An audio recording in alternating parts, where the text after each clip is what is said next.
உங்கள் அனைவரின் மீதும் அந்த ஏக இறைவனின் சாந்தியும் சமாதானம் என்றென்றும் லோட்டுமாக. மதசார்பற்ற முற்போக்கு கூட்டணியில் விடுதலை சிறுத்தை கட்சிக்கு 8 சீட்டு ஒதுக்கியிருந்தாங்க. அந்த 8 சீட்டில் பன்ருட்டியில் இஸ்லாமிய ஜனநாயக பேரவையை சேர்ந்த மாநில செயலாளர் ஆர் அப்துல் ரஹ்மான் அவங்களுக்கு எழுச்சி தமிழர் அவங்க அந்த இடத்த வழங்கியிருந்தாங்க. வேட்பாளராக நின்ன நாள் முதலிலிருந்து இன்னைக்கு வரைக்கும் அயராது உழைச்சிட்ருக்காரு. வேட்பாளராக நின்ன நாள்லேருந்து இது வரைக்கும் மட்டும் இல்லை, கட்சியில் இணைஞ்சதுலேருந்து இது வரைக்குமே கட்சிக்கு உண்மையாக உழைச்சிட்ருக்கக்கூடியவர்.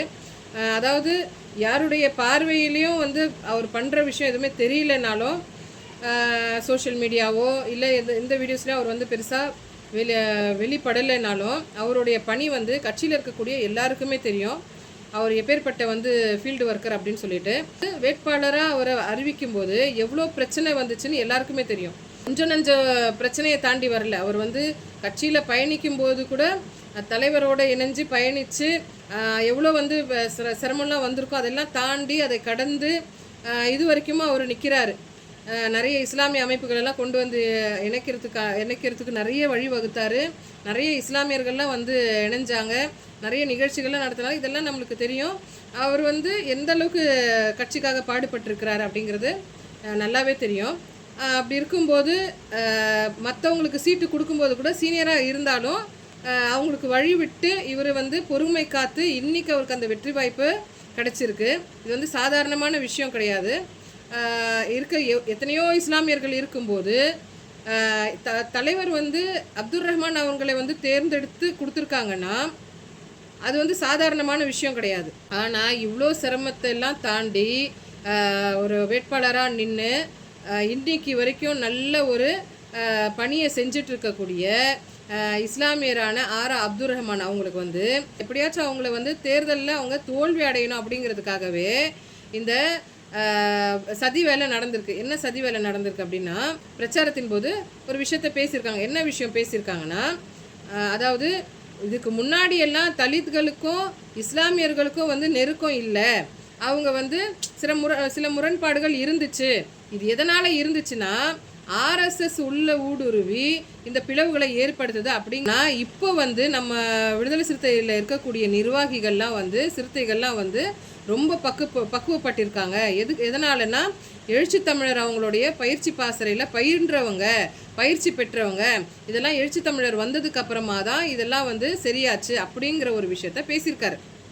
அதாவது என்னென்னா, திரும்பவும் சொல்கிறேன், தலித்துகளுக்கும் இஸ்லாமியர்களுக்கும் சில முரண்பாடுகள் இருந்துச்சு. அந்த முரண்பாடுகள் எல்லாம் ஆர்எஸ்எஸ் உள்ள ஊடுருவினதுனால தான் நடந்துச்சுன்னு தெளிவாக சொல்கிறாரு. சரிங்களா?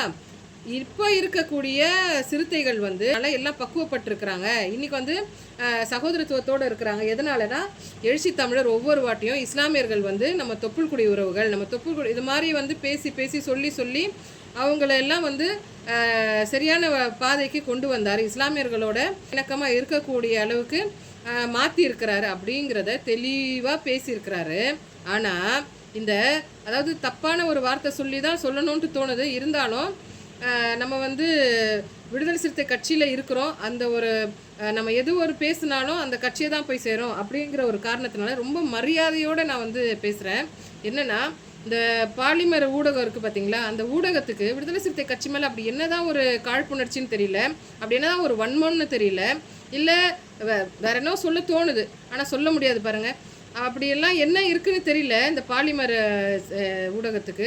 எப்போ பார்த்தாலும் விடுதலை சிறுத்தை கட்சி ஏதாவது ஒன்று இல்லாததை பொல்லாததெல்லாம் சொல்லி தப்பாக ப்ரொஜெக்ட் பண்ணுற எல்லா வேலைகளும் இந்த பாலிமர் செய்தி பண்ணிகிட்ருக்கு. இப்போ இந்த இமேஜை மட்டும் கொஞ்சம் பாருங்கள். அதாவது இந்த செய்தியில் என்ன போட்டிருக்குன்னா, இஸ்லாமியர்கள் தலித்களால் பாதிக்கப்படுறாங்க, இவங்க பேசுனா மாதிரி விபத்தை உண்டாக்கியிருக்கு இந்த பாலிமர் செய்தி. ஆனால் உண்மையாக என்ன நடந்துச்சுன்றத இந்த வீடியோ முழுசாக கேட்டிங்கன்னா உங்களுக்கு தெரியும். மாவட்டத்தில் பல இடங்களில் இஸ்லாமியர்களுக்கு தலித்துகளால் தான் பிரச்சனை. அது தலித்துகளால் எப்படி வருதுன்னா, ஆர்எஸ்எஸ் காரர்கள் தலித்தில் காட்டும் நாளில் அடிக்கடி நடக்கும். நான் அந்த பகுதியை சேர்ந்தவன். ஒரு மாசத்துக்கு ஒருத்தவன் அங்கேருந்து வந்துருவாப்புல, அந்த நெய்வேலியிலேருந்து அங்கே இருக்கிற நம்ம இப்போ அந்த நிர்வாகிகள்லாம் இப்போ விடுதலை சிறுத்தையில் ரொம்ப பக்குவப்பட்டு அமைதியாக அழகாக இருக்கிறார்கள். அதெல்லாம் எழுச்சி தமிழரால் பயிற்றுவிக்கப்பட்ட பாத்திரம் பயின்றதால் தான் அந்த பக்குவம். அப்போ அங்கே காட்டுமன்னாரில் வந்து ஃபுல்லாக இஸ்லாமியர்கள் தான் வியாபாரம் செலுத்திருப்பாங்க. இந்த ஆர்எஸ்எஸ் வந்து என்ன பண்ணுவாங்கனாக்கா அந்த அவங்கள்ட்ட காசை கொடுத்து ஏதாவது பிரச்சனை பண்ணுங்கம்பாங்க, ஏதாவது கடைகள் வந்து ஏதாவது கேட்பாங்க, இல்லைன்னா தண்ணி பண்ணாங்க. எதனால அப்படின்னாக்கா இப்போ இந்த பிரச்சனை காட்டுமன்னாடி மட்டும் இல்லை, தமிழகம் முழுவதும் இருந்தது. இஸ்லாமிய சமூகம் தமிழகம் முழுவதும் சனாதன சங்கிகளால் பாதிக்கப்பட்டு கொண்டிருக்கும்போது இதை காப்பாற்றக்கூடிய இந்த சமூகத்தை எங்களுடைய சமூகத்தை பாதுகாக்கக்கூடிய தகுதியும் அந்த பாதுகாக்கக்கூடிய ஒரு திறமை இருக்கிற ஒரே தலைவர் எழுச்சி தமிழ் என்கின்ற ஒரு அடிப்படையில் தான் நான் அங்கு இணைந்தேன். என் சமூகமும் பின்னாலே அங்கு இணைந்து கொண்டிருக்கின்றது. நாங்கள் இணைந்த பிறகு எழுச்சி தமிழர்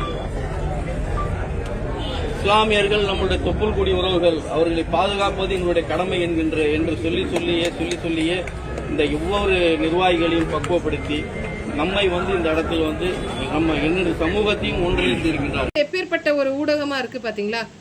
அந்த ஒரு செய்தியை மட்டும் கட் பண்ணிட்டு அதுக்கு முன்னாடி என்ன சொல்றாருன்னு விட்டுருச்சு, அதுக்கு பின்னாடி என்ன சொல்றாருன்னு விட்டுருச்சு. அந்த நடுவில் இருக்கிறத மட்டும் கட் பண்ணிட்டு தலித்துகளுக்கு இஸ்லாமியர்களுக்கு தலித்துகளால் தான் பிரச்சனை அப்படின்னு சொல்லிட்டு ஒரு செய்தியை வந்து போடுது. எந்த அளவுக்கு ஒரு கேவலமான ஒரு ஊடகமா இருக்கும், எந்த அளவுக்கு ஒரு வன்மத்தை வந்து உமிழக்கூடிய ஒரு ஊடகமா இருக்கும் இது. அதனால சகோதரர்களே, பண்ருட்டியில் நிற்கக்கூடிய நம்ம வெற்றி வேட்பாளர் ஆரா அப்துல் ரஹ்மான் அவங்களுக்கு வந்து எல்லாரும் நல்ல வரவேற்பை கொடுத்துட்ருக்கீங்க. இன்னமும் உங்களுடைய வரவேற்பை கொடுக்கணும். இந்த மாதிரி ஒரு சதி வலைக்குள்ளே யாரும் வந்து நம்பி ஏமாந்துடாதீங்க. ஏன்னா ரொம்ப சிரமத்துக்கு மத்தியில் இருக்கிறாங்க.